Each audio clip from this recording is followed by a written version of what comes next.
realmente o direito internacional, ele hoje serve muito mais como um pedaço de papel do que qualquer outra coisa. É fato que, assim, mesmo que a gente faça uma nova carta da ONU, vamos imaginar, acho que a gente faça uma carta da ONU bonitinha, que define exatamente o que é ditadura, o que os governos podem e não podem fazer. Aí vamos imaginar que a China descumpra essa carta da ONU, por exemplo, nova que foi criada. E aí, qual vai ser a sanção contra a China? Alguém vai se dispor em invadir militarmente, aplicar sanções contra a China? Não tem como não, então eu negocio mais com a China. Você fica muito mais prejudicado do que a China, possivelmente, tamanho do mercado chinês, né? Então, mesmo com uma... Acho que tem que fazer, mas mesmo com, eventualmente, uma nova carta da ONU que pode amenizar um pouco os problemas em relação à postura das grandes potências vai continuar. Os Estados Unidos vai continuar sem respeitar a OMC, a China, eventualmente, também pode descumprir algumas delimitações dessa nova ONU, então de uma OMC revitalizada. No caso de Taiwan, eu diria que é ainda mais polêmico, porque para a China isso não é descumprir a ordem internacional. É meu isso aqui já. Exatamente, né? Porque Taiwan é um caso específico, porque lá em 1949, quando aconteceu a Revolução Chinesa, a gente teve o Kuomintang, que era o partido que saiu derrotado da Revolução pelo Partido Comunista, fugindo para a Ilha de Formosa e fundando o que eles chamavam de República da China.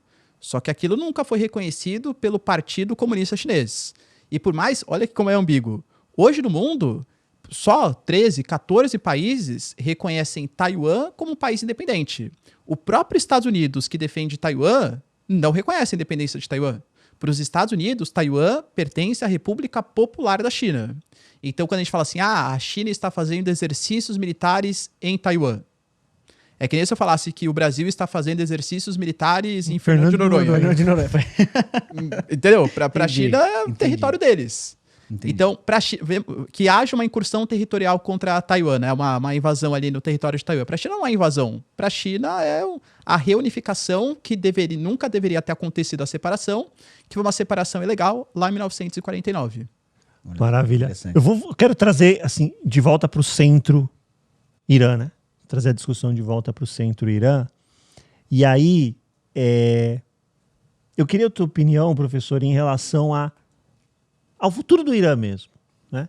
Como é que você enxerga, entre os múltiplos cenários que são possíveis, né, o que porventura... E assim, óbvio, né? Mais uma vez, tudo está acontecendo agora, então, por vezes, é uma ciência de achismo mesmo, mas a gente precisa tomar posição. Nós aqui fazemos recomendações de investimento, a gente traça cenários com probabilidade, né, nas nossas premissas para poder tomar decisões. E é justamente por isso, a gente bebe do conhecimento das pessoas para poder traçar desse cenário. Como é que você enxerga o futuro do Irã pensando no governo? Tá? Existe possibilidade do regime do Shah voltar ou não? Porque sempre que ocorre qualquer abalo, né, por menor que seja no Irã, esse assunto volta à tona. Ou então, agora vem... vamos continuar, vai ter continuidade no regime dos ayatolás, um outro será escolhido para ser líder supremo. Você disse sobre o segundo filho de Khamenei, que pelo que eu li até agora, parece que inclusive é mais linha dura do que o pai. Exato. Pelo menos o que eu li até agora é mais linha dura, é mais radical do que o pai. Existem outros nomes que ou já está quase que pacificado este nome, até porque me parece que não é uma decisão que está sendo tomada agora. Vamos nos lembrar que ele tinha 86 anos, então. já tinha múltiplas doenças, né? Estava cercado militarmente. Esse era um assunto que, inclusive, há quem diga que Trump deu um fim glorioso para ele. Morreu como mártir. Né? Exatamente. Né? Porque ele poderia morrer simplesmente no hospital, numa cadeira de rodas, enfim, e ele morreu como mártir. O futuro do Irã, alguma chance de volta do regime do Shah? Pensando nessa questão dos ayatolás, o segundo filho de Khamenei é realmente a escolha óbvia ou tem outros nomes e quais seriam esses nomes? E tem uma outra via? E que via seria essa? E agora, nesse momento, quem que tá comandando? Porque teve a retaliação. Quem que comandou essa retaliação do Irã? Alguém tá lá no comando nesse momento? Tem alguém lá que nesse momento tá comandando? Tá, então, ó, quem tá no comando agora é o Pezeshkian, que é o presidente. Apareceu. Tinha até Apareceu, né? dúvida, né? Tá vivo, não tá? Apareceu. Aliás, algumas informações. Pra você ver como a mídia é confusa, né? A gente teve um antigo presidente, que era o Ahmadinejad, também super conhecido do Irã nos anos 2010. Tinham falado que ele tinha morrido. Ele apareceu num vídeo, aparentemente não morreu. O próprio Mojtaba Khamenei, que é o favorito para assumir como o novo líder supremo, também tinha informação que ele tinha falecido e ele tá vivo também, já que possivelmente ele vai ser escolhido, né, como o sucessor, como líder supremo. Respondendo aí, se existe a chance da volta do regime dos chás. Acho que sim, é a tentativa dos Estados Unidos de Israel. Hoje a gente tem o príncipe herdeiro, que também chama-se príncipe Shah Reza Pahlavi, né, igual ao seu pai ali, que foi deposto em 79. E ele viveu no Egito durante muito tempo, como um exilado, né, depois da Revolução Islâmica. Ele se coloca como um sucessor natural, já que ele considera que a Revolução Islâmica foi um golpe contra o regime que estava consolidado. O grande quê é que o regime dos chás não era um regime democrático. Aliás, pelo contrário, que era uma ditadura aliada ao pensamento americano. Durante um tempo, principalmente na década de 50, o Irã realmente era uma monarquia parlamentarista. Isso é até um ponto importante, né? Só fazer um comentário, aspas aqui. Monarquia é mais ditatorial do que uma república? Não necessariamente. São formas de governo diferentes. Dou exemplo. O Bashar al-Assad era uma república. Totalmente ditatorial. O Reino Unido é uma monarquia parlamentarista democrática. Então, ser monarquia ou ser república não define ser ditadura ou ser democracia. São coisas diferentes. O Irã, ele era uma monarquia democrática. Na década de 50, um primeiro-ministro muito famoso ali no Irã, chamado de Mossadegh, um cara ultranacionalista, veio com políticas de nacionalização dos recursos. Na época, era o que a empresa antecessor da British Petroleum hoje. Esqueci o nome, alguma coisa British, enfim, né? Mas é que hoje é a British Petroleum. Praticamente controlava a exploração de petróleo no Irã.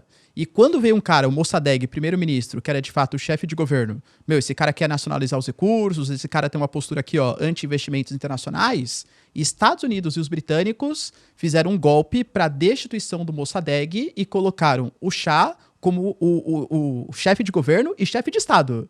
Foi a partir de um golpe financiado pelos Estados Unidos e pelos britânicos que os chás viraram um regime autoritário, como era o Shah Reza Pahlavi. E fala um regime autoritário com provas de que isso acontecia. Perseguição contra opositores.